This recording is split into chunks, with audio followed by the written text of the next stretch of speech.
Good afternoon and welcome to S24 Insight. Today, we are not starting with politics. We are starting with what politics often forgets, delivery. Across northern Nigeria, especially in conflict-affected communities, people don't debate governance as theory. They meet it as a school without teachers, a clinic without drugs, a budget without results, and sometimes as aid that comes late or doesn't come at all. And now, the pressure is rising. Global funding is tightening. Local needs are expanding. Conflict shocks continue. So the question becomes, shrinks, do institutions rise alone? Our guest today sits at that advocacy and frontline reality. Abubakar Sadiq Muazu is the Executive Director of Center for Advocacy, Transparency and Accountability Initiative, CATAI, a civil society organization with programs across education, protection, peace building, livelihoods, and citizen accountability. CATAI has also worked with partners and coalitions in the development space and recently noted Muazu's election to the Nigerian Humanitarian Fund Advisory Board. Abubakar, welcome to this S24 Insight this afternoon. Thank you for having me, Halima. You're welcome. And this is really big for me because development space is a space I really want to understand. But just briefly, just take us through what interests you or what took you to the development space in the first place, just in a few sentences. Well, thank you so much for having me. It's a great opportunity for me to be in your studio to have this great conversation.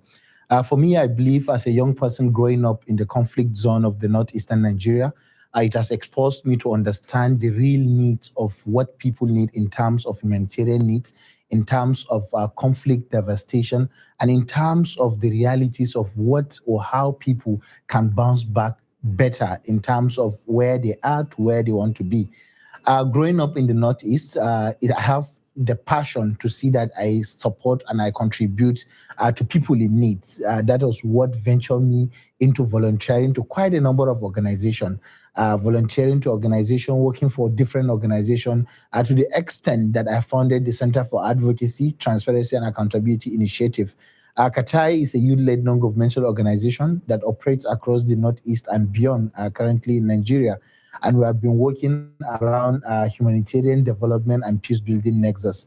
All our works revolves on how we can strengthen the resilience of young people, the resilience of affected population, the resilience and bringing that gap or filling that gap that exists in terms of government support to ensure that service delivery reach to the people in need across grassroots communities. Most importantly, people have access to healthcare, people have access to education, people have access to quality water, sanitation, and hygiene, which will give back to their livelihoods and many more. So this is one of the key things, or I can say is my push towards seeing that I join this space, to add value, towards seeing that I join this space, to add the little contribution that I have by mobilizing group of young people to serve as ambassadors, to serve as volunteers, to serve as social workers in supporting this initiative. We started CATAI in the year 2018, and today I'm so excited to say that we're almost 8 years growing bigger to the verge of a group of numbers of staffs of more than 300 aid workers across Borno, Adamawa, and Yobe. So it gladdens my heart to see that we have made this level of contribution. We have worked with different funders, different donors, different institutions to add value to people in need across communities. That's really lovely for a young person. You've worked in communities, like you've mentioned, where governance is not speech, it's survival. When you hear citizens say government is, what do they mean in practical terms, considering your experience? Well, I think the nexus of both humanitarian and development is key for me. That is how I started as someone that has been in the accountability space, and that gives me the opportunity to work closely with grassroots community. Governance, beyond just having understanding of this is our elected governor, people need to understand that there are elected representatives from the legislative arm of government to the executive arm of government, the judiciary, as well as knowing the intersection in terms of the local government structure, the state level structure, and the federal level structure. What will interest you to know is that most at times when you go to these grassroots communities, they are disconnected with the first tier of government that is with them. They don't even understand who is their own local government chairman, who is their own member state house of assembly, who is their own councillor in their ward level, and many more. So this disconnect them with what governance is all about, taking or pushing blames in terms of the center at the federal level, putting hands at the president, or at the state level, putting hand as the governor. So citizens have limited understanding of what governance is all about, understanding who need to do what at what level, who need to advocate for what at what level, who need to push for their interests at what level. So all of these things are gaps that we identify working at grassroots communities, because I tend to see that even citizens push some of these liabilities or responsibilities to their state legislators, of which, if you look at the mandate of a legislator, is totally different. If not because of election periods and other key things, you can't see people asking critical questions about what needs to be done and how these things need to be done. So I believe the gap at the grassroots community is understanding what the governance is all about. I just wanted to come to that, and also what? Yeah, and also beyond that, access to service delivery. Key thing that has to do with their human rights, which has to do with education, which has to do with health, and which has to do with water, sanitation, and hygiene. So all of these grassroots across Nigeria, this is a major problem. But if you go to locations like the Northeast, you will tend to see that because of the impact of the conflict and because of the devastating destruction that happens across those locations, you will tend to see that displaced communities are being affected. Displaced people are moving, are roaming up and down to see that they have refuge as a place that they can have access to service delivery. Yeah, so in a nutshell, when they say government is far, it's because there is no understanding of the tiers of government and what everyone is supposed to do. Katai describes its work as strengthening service delivery through advocacy and citizen empowerment. In 1 minute, what does service delivery mean on the ground for you? Well, for us, as I mentioned, service delivery is to see people have access to basic needs of life. Most importantly, people have access to healthcare, education, water, sanitation, and hygiene. These are key basics that, as human, you need to have this thing before any other key thing.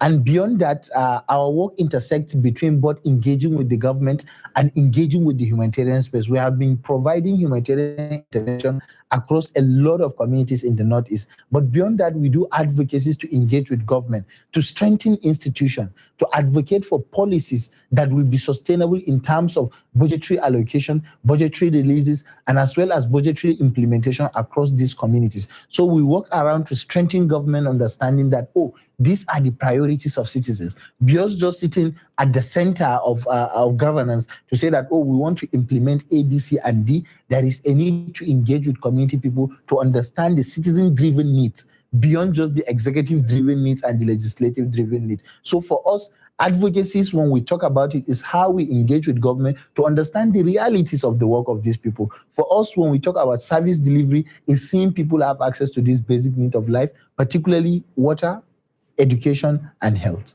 That's really interesting to know. In many conflict-affected areas, the state is present as security, but absent as services. Why does that imbalance persist, especially in places or states like Borno? Well, I believe to some extent, if you study the conflict very well, sometimes conflict do emerge as a result of scarce resources. And sometimes conflict do emerge as a result of limited resources that create a kind of fight and other cases. Imbalance. Yeah. So as the population grow, there is a need for government to expand and stretch its own services across these communities. When people do not have access to school, those people would be vulnerable to indoctrination by people associated with armed groups, indoctrination by people that have a different mindset and people that have a kind of a foreign mindset that will make them to have cause problem within the society. So I believe government need to do better in providing access to these basic needs of life, particularly when people have access to education, their mindset will change, the way they will even reproduce children will be better. Because when you educate a girl, she'll get to understand that there are processes of child spacing before you add another child. There is a need for you to educate the first one before you move to another kid.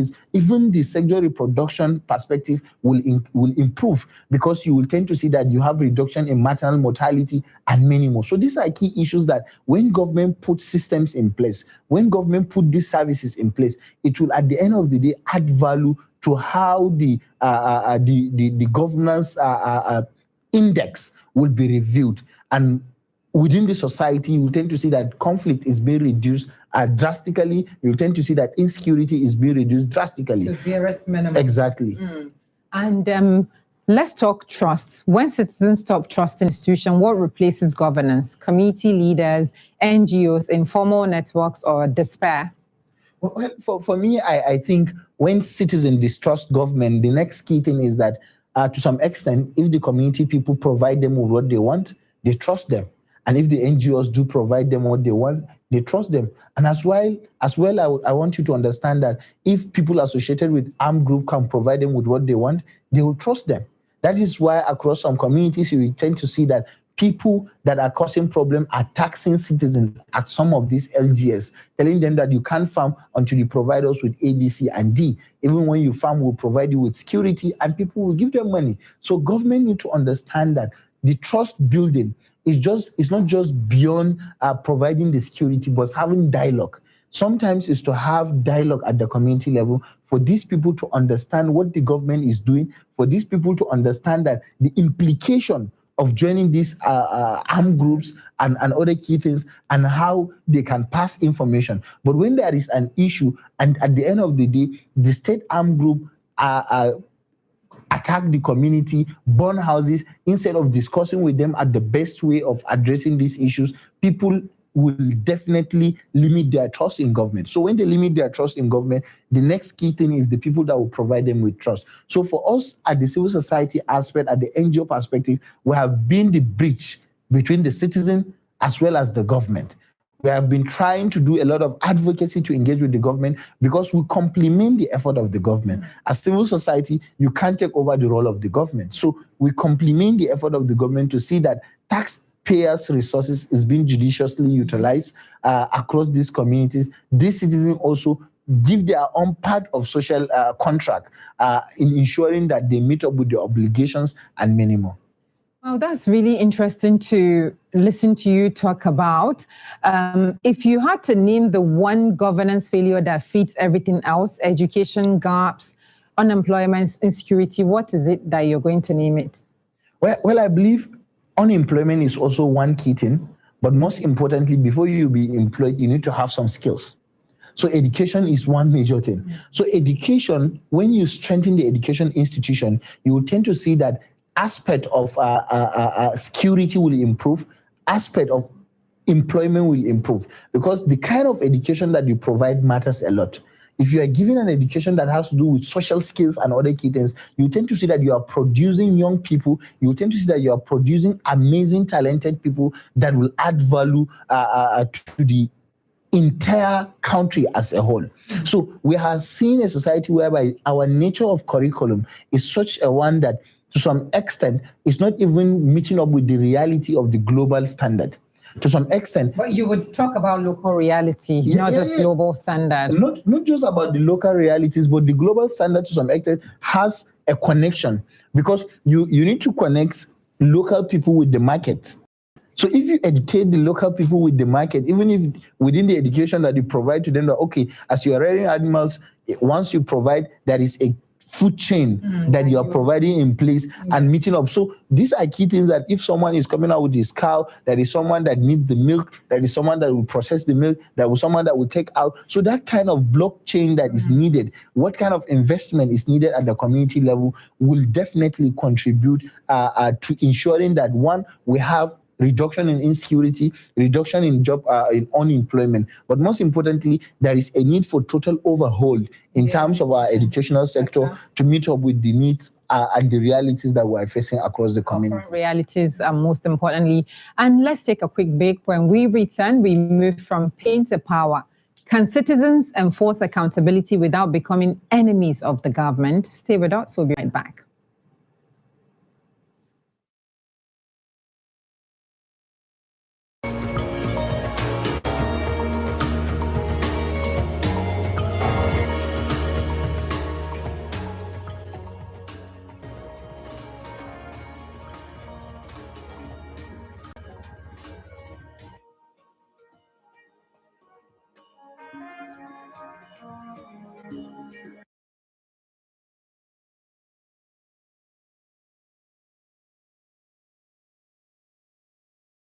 Welcome back. If you're just joining us, it's still S24 Insight, where we've been speaking to the Executive Director of CATAI and in person of Abubakar Sadiq Muazu, who has been doing a lot in terms of changing the narrative in the development space in the northeastern Nigeria, in extension to the whole of Nigeria, because when a region is affected, of course, other regions fill the gap, and sometimes it trickles down. And let's move to the part of citizen accountability, budget tracking, procurement and prove. Your work actually said that you emphasize on citizen-led accountability, budget tracking, procurement monitoring, and policy advocacy. What's the simplest way to explain this to an average citizen in Borno, Yobe, or Adamawa? I believe when we talk of citizen budget tracking and citizen accountability, there is a need within this, from electioneering cycle to budgeting cycle, to see that development is coming to community. For any citizen to hold his own or her own voter's card, to elect the right people into the position of power.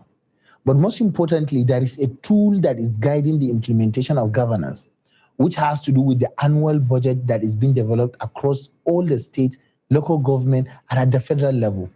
This has to do with all the overall expenditures that government is trying to see that, okay, these are the plans that we want to implement, these are the forecasts that we have done, and many more. So in doing that, government usually used to understand what are their own inflows, what are their own sources of revenues and other key things. In the process, they tend to put in the demands and needs and aspiration of citizens. That is why I say that a citizen-led ambition or citizen-led needs that is being put in budget, there are executive needs that is in the budget. There are also, now that we have a kind of legislative constituency project that legislators will prioritize to put in budget and many more. This has to do with a strong level of how citizens can come in. Citizens can serve as monitors free of charge for government. But because of the level or where we have found ourselves, this is being allocated, that trust is not there. Citizens did not have that information.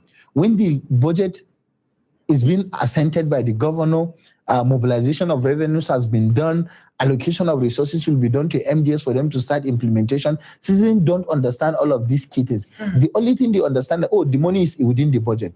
But is there resources to finance the budget? Citizens need to understand that. So is there resources, when the resources has been released, has the implementation begun?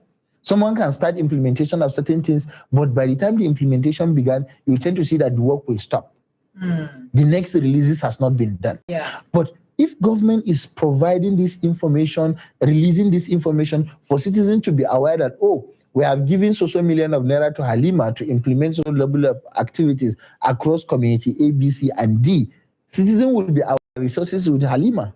So when they did not see that action, they will hold Halima accountable and they will come back to government and help government. But because government is not willing to provide that information, people will not even know that Halima has that resources. And at the end of the day, that resources will be embezzled across those communities. That's really sad. That's really sad. What we are trying to see is that how can we provide access to this information? And I'm glad that in the past few years, there are a lot of improvement across the federal level and at the state level with the SIFTAS support. That is the State Transparency and Physical Accountability support of the World Bank, where budget documents are being released on website as an open source, where accountability, State Auditor General, Federal Auditor General's accountability report are being released. But citizens at the grassroots level, we need to demonstrate it by having citizen-driven budget, simplifying what all of this English of revenue expenditure, capital expenditure, recurrent expenditure, whatsoever, to simplify it for people to understand that, this is what we are dealing with and this is how it should be done. So our own interest is to see that a common man in grassroots community have access to this information, that when he sees something is being constructed in his own community, he can ask questions that are very important. Even the contractor will be like, so they have access to this information. Let me work in line with the BOQs and other key things. So these are key things that and some of the little things that we do as an institution. Thank you. BOQs, you mean Bill of Quantities, because maybe in a layman, we don't know what BOQ is. Thank you. And I think let's look at what Nigerians used to say. Many Nigerians think budgets are government business. What is the strongest argument for you? Is it just government business, or they need to key into it? You see, that is why I said it's important. As people, now that we are approaching the, you tend to see people are trying to join the electoral cycle. But by the time when these elected leaders are being elected, people forget the fact that there is a need for them to also follow up with the budget cycle.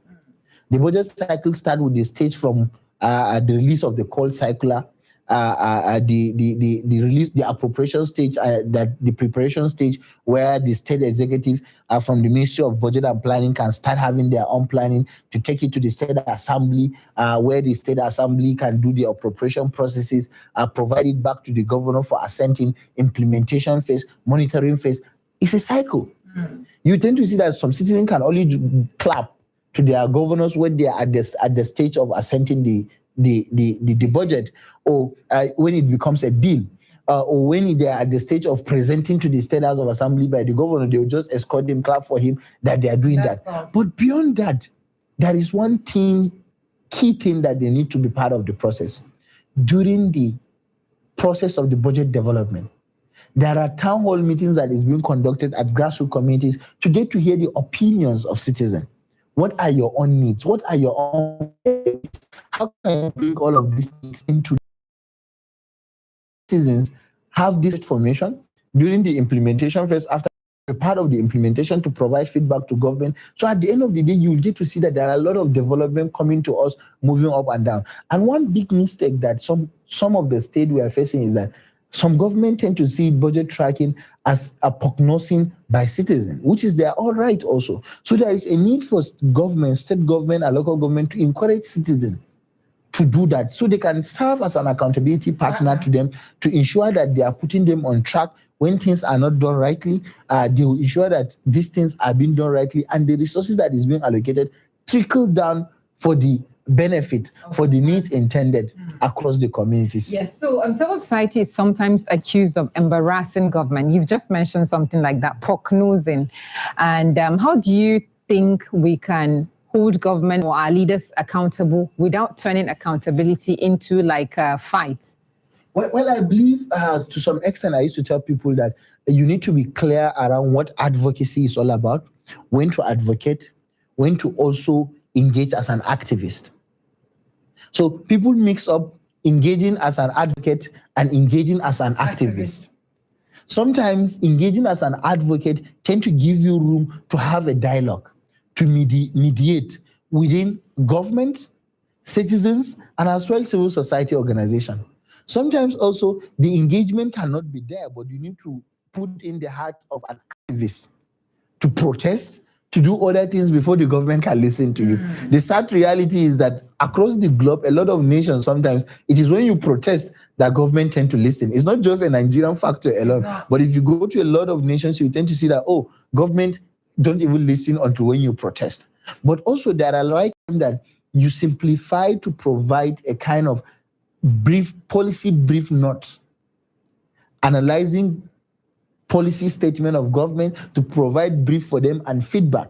So sometimes when you see these key things, it contributes in seeing that things are being addressed amicably without resulting into, oh, you are prognosing and doing other things. And one key thing is that government need the civil society because they put them on check. And also to some extent, sometimes government need the civil society when they need loans and other key things, because the civil society can attest to the fact that, oh, we will be an accountability partner to them when they are utilizing those resources. So government should not just identify when they need citizens, when they need loans, or when they need other key things in terms of civil society, but they also take them as partners in progress to take feedback, to take contribution as they work closely with grassroots communities. Now let's look at more people-centered stuff, starting with the girls' education, early marriage, and the stability question. We'll take one or two because of time and call it a wrap. You are publicly associated with girls' education advocacy, right? and Global Action Network highlights your work around girl child programming and education support. Why does girls' education remain one of the most tough battles in the Northeast?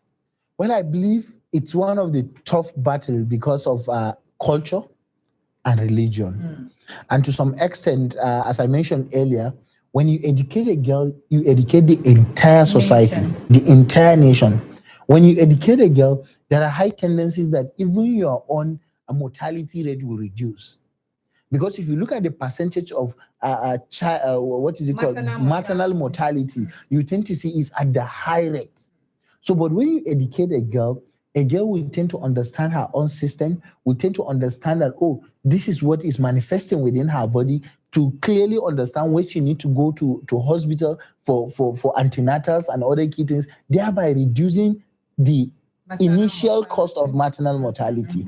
And also you tend to see that a lot of young girls will have access to information and knowledge around menstrual hygiene management. They will tend to differentiate between when they need to do what and other key things, reducing infections and other key things within the society. So this is very important, that when you invest in girls, that I encourage a lot of states across Nigeria that there is a need to have a gender responsive service delivery unit in their own state. The gender responsiveness of that nature will contribute significantly in understanding the realities of women and the realities of boys. I have worked in Adamawa State. I have seen the nature of how they have been very supportive in terms of girls' education. We have worked to come up with education policy that is looking at the lens of gender in it. When they are budgeting, they look at the lens of gender in it. And likewise, some state that we have worked, even in Borno, we have seen a significant level of progress in that. So it's important to see how best within girl child education to invest more in girl child education, thereby reducing these key things. So government need to stand on their feet, both at the state level, at the local government level, and at the federal level, and put a lot of stringent rules to parents and caregivers that are not willing to educate their watch. Now, let's take this last one before rapid fire. You've also partnered with organizations like ActionAid on youth policy-related work, as shown on Katai LinkedIn presence. What makes partnership effective? Shared goals, data, speed, or trust? In a short answer. Okay. And then finally, if a governor is watching you this afternoon, what should they do in the first 100 days to protect vulnerable communities when aid stops or shrinks? Clearly understand the needs of the citizen by prioritizing these three key things: education, water, and health.